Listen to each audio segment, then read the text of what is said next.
আজকের প্রকৃতিটা আমার কাছে অনেক সুন্দর লাগছে। খুব সকালের বাতাসটা কত সুন্দর লাগছে আমার কাছে। অনেক আকর্ষণীয় মনে হচ্ছে, গাছের পাতাগুলো কত সুন্দরভাবে নড়ছে। অপরূপ সৃষ্টি মহান রব্বুল আলামিনের।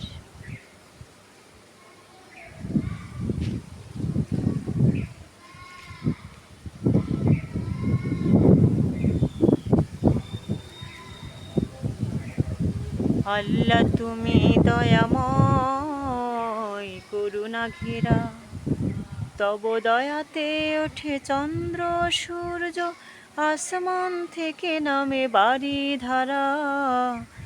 আল্লাহ তুমি দয়াময়, করুণা ঘেরা, আল্লাহ তুমি দয়াময়, করুণা ঘেরা।